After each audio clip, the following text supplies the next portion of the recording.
Welcome back. You're watching Morning Live. Now, if your sweet tooth knows no boundaries, then this next interview will have your taste buds running in different directions. Imagine something as simple as popcorn with a twist, such as popcorn ice cream, popcorn waffles, popcorn ice cream sandwiches made with freshly baked cookies and brownies, popcorn donuts, and popcorn macaroons called popparoons. I think I'm going home now. Lebo can do this interview. Businessman Emilio Alexander is taking the idea of popcorn to new heights with a new concept known as Popcornology.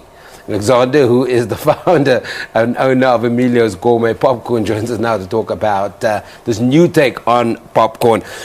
You know what, before we even talk about everything else, let's just get this out of the way. Popcorn, in actual fact, is quite a healthy snack to have as an alternative to the ordinary stuff, right? No calories. Yes. But you've added calories.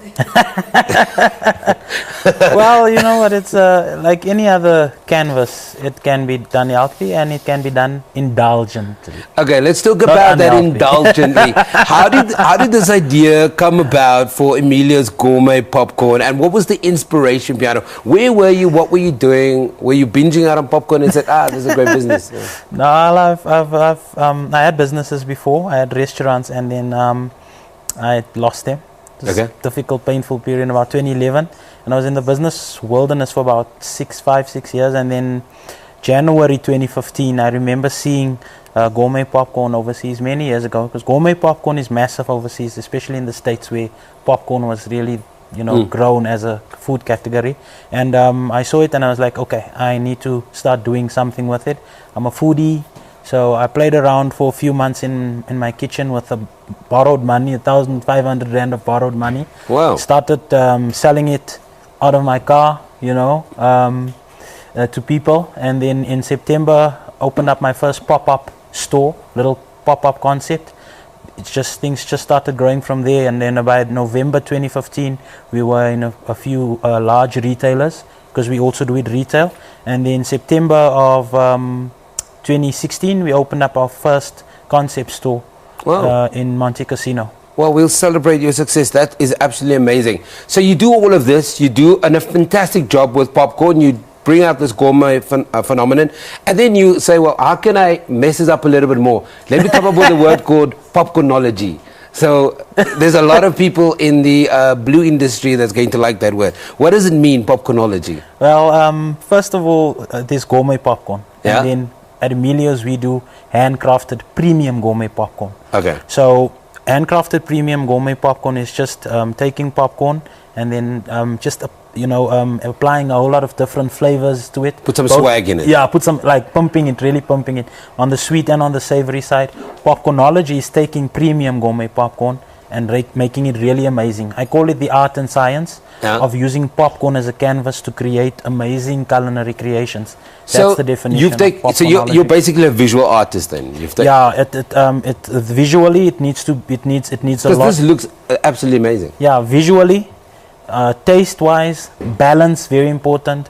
What's very important, it should stick to the core definition of gourmet, handcrafted, small batches, high quality ingredients, which we maintain. Lots of people say they do gourmet, but they don't stick to the actual definition of gourmet. You know what I don't like about this interview? Because you're here and you've brought such a lightness to the studio that my producer and my director is jibbing into this conversation every 5 seconds, because they're obviously popcorn freaks.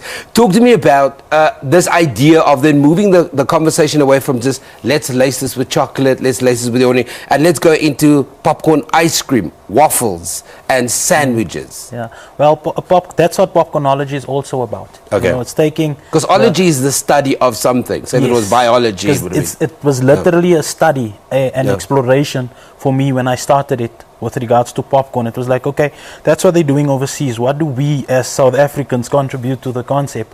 We were a bit behind with it. I mean, just 2 years ago, all you knew about popcorn was just salt, and I think a few guys doing it with some sugar. So I was like, how do we contribute? And I started playing around. I think overseas they did popcorn ice cream, so I was the first one to start popcorn ice cream. And then I said, hey man, you know what, I'm going to take it further. Popcorn waffles, popcorn donuts, or popparoons, and there's a whole lot more coming up, But it's not just on the sweet. Yeah. There's also the savory. So we make at our store we make it with fresh ingredients right in front of you, like you would make a burger or you know, or pasta or whatever, and we've got a whole lot of like Durban mother-in-law. Because that gourmet word is thrown quite a lot. Yeah, even if it looks like nonsense on a plate, it's called gourmet. And that's what irritates me. It's like you should stick to the actual meaning of gourmet, handcrafted, small batches, high quality ingredients, what we do. So when we make a batch of our gourmet savory, like our Italiana or our Mexicana or our Durban mother-in-law or our Shanghai surprise. Why does the mother-in-law have to come from Durban always?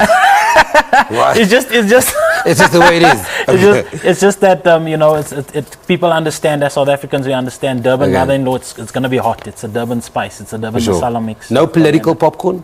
Well, there's a lot of stuff coming on, don't worry. We've got a lot of stuff in the pipeline, you know, to start also giving a kind of a funny twist to it. Oh, so you're going to see political popcorn. You'll see some political electioneering popcorn.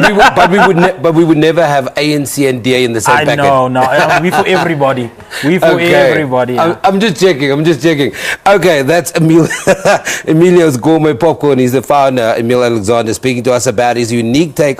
Hold on quickly. Isn't there a world record that you're breaking as well? Yes, we built the world's biggest gourmet popcorn donut, because we do popcorn donuts, and it was about 1.5 meters in size. It was a charity drive that we had, so people bought a slice for 12 Rand, and we bought a pencil case, which we are going to be giving away next week, hopefully I think in Diepsloot. Here's a challenge for you. At your next record attempt, can you make the biggest morning live popcorn donut for us? I will definitely. With next year we're trying to make a 5 to 10 meter one, but it's a lot of logistics. But you got to do morning live. I'll do it. Okay, brilliant. The challenge is on. The challenge is on. It's going to make a big morning live popcorn thing. Maybe put Lebo and my face on it. That's a wrap. We're taking that break. Danke.